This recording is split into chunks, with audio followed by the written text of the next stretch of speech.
रात की स्याही गहरी हो चुकी थी। जंगल के पेड़ों की सरसराहट, जलती हुई मशालों की रोशनी और जमीन पर पड़ती कदमों की आहट, हर तरफ डर और बेचैनी का माहौल था। शेरा फकीरा और उसके साथी एक उजड़े खंडहर में जमा थे। दुश्मन की फौज अब बहुत करीब पहुंच चुकी थी। शेरा फकीरा ने आग के पास बैठे सलीम जट और जुलेखा बीबी की तरफ देखा।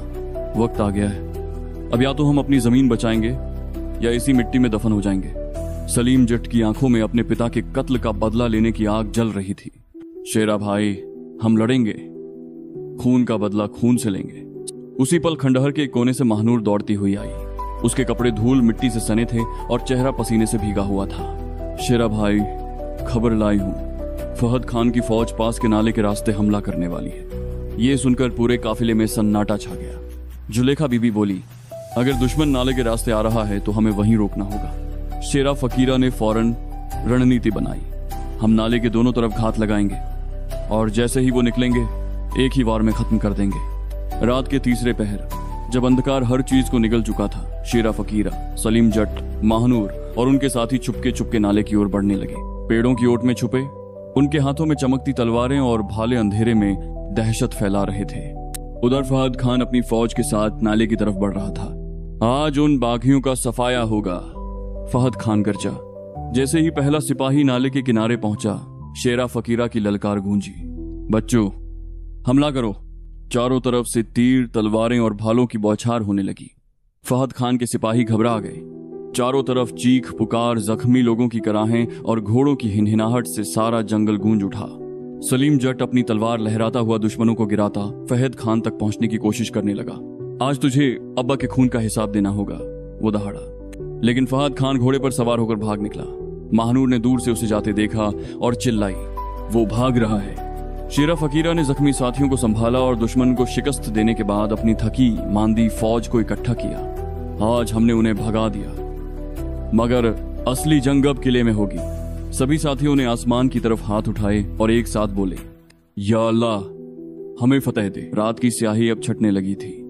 पूरब की ओर हल्की हल्की रोशनी दिखाई देने लगी। जंगल में हर तरफ बिखरी लाशें, टूटी तलवारें और बुझती मशालों के निशान पड़े थे। शेरा फकीरा और उसके साथियों ने दुश्मन की फौज को हरा तो दिया था, मगर असली लड़ाई अब भी बाकी थी।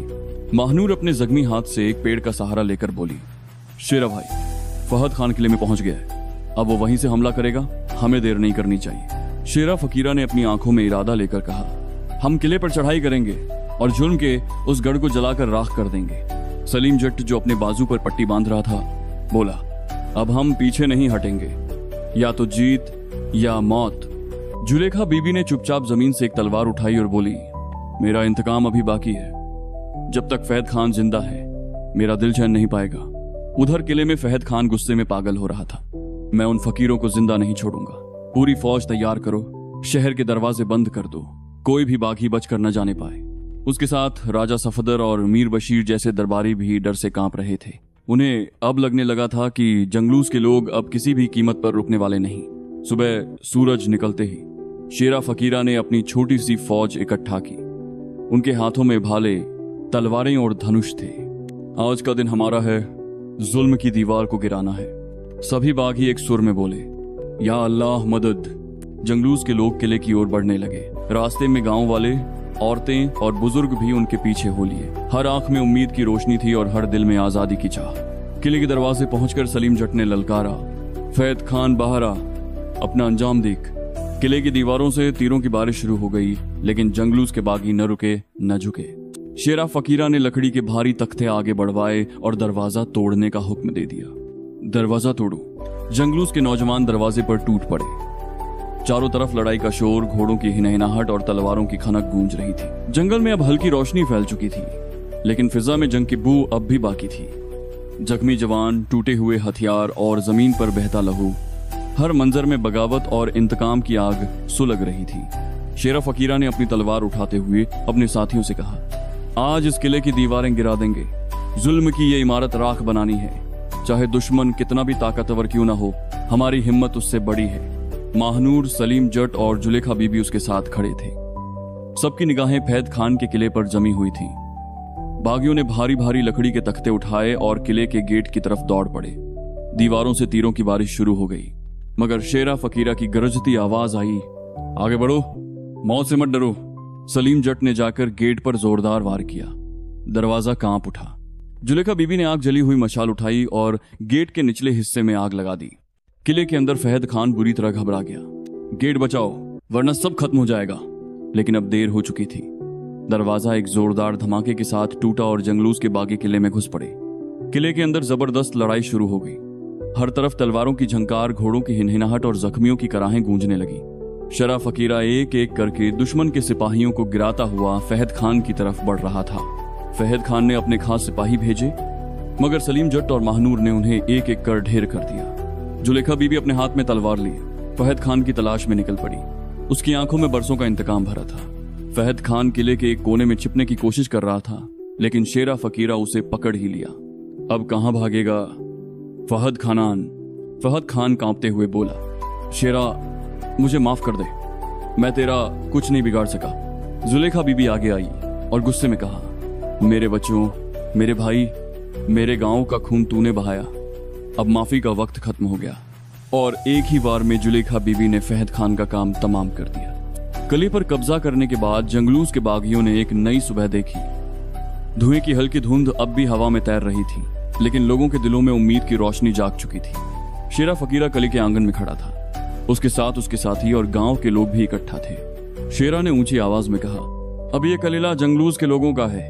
अब यहाँ जुल्म नहीं, इंसाफ होगा।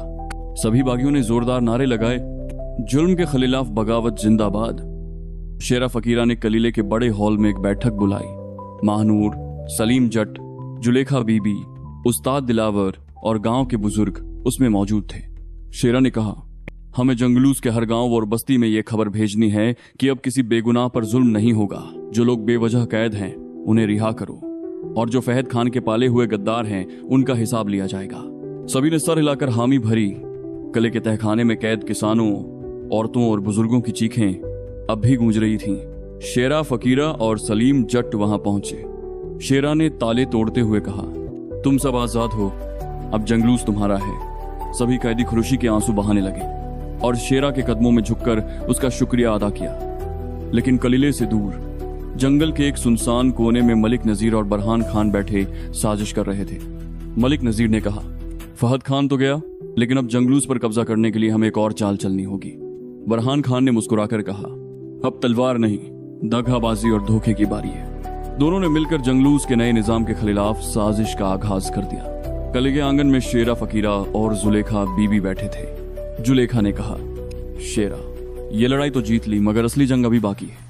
शेरा ने आसमान की तरफ देखते हुए कहा, मैं तब तक चैन से नहीं बैठूंगा जब तक जंगलूस में अमन नहीं आ जाता। रात का घना सन्नाटा था। किले की दीवारों पर मशालें जल रही थीं और पहरा सख्त था, मगर उसी अंधेरे में एक साया दबे पांव किले के पिछले दरवाजे तक पहुंचा। वो कोई और नहीं बल्कि मलिक नजीर का खास आदमी काला रहीम था। काला रहीम ने 2 सिपाहियों को चुपके से मारकर दरवाजा खोला और जंगल की तरफ इशारा किया। जंगल से बरहान खान के घुड़सवार निकले और किले के एक कोने में छिप गए। किले के अंदर शेरा फकीरा और उसके साथी नई हुकूमत की तजवीज बना रहे थे। अचानक पहरेदार भागता हुआ आया और बोला, फकीरे, हमला हो गया। शेरा ने तलवार खींची और गरजते हुए कहा, जंगलूस के बहादुरों, हथियार उठा लो। पूरा कलीला एक बार फिर जंग का मैदान बन गया। बरहान खान के घुड़सवार चारों तरफ से कलीले की दीवारों पर चढ़ने लगे। इस लड़ाई में जुलेखा बीबी ने सबसे आगे बढ़कर दुश्मनों का मुकाबला किया। एक तेज वार से बरहान खान का खास सिपाही वहीं ढेर हो गया। महानूर और सलीम जट ने भी दुश्मनों को किले के दरवाजे से बाहर धकेल दिया। कई घंटे की जंग के बाद दुश्मन पीछे हटने लगा।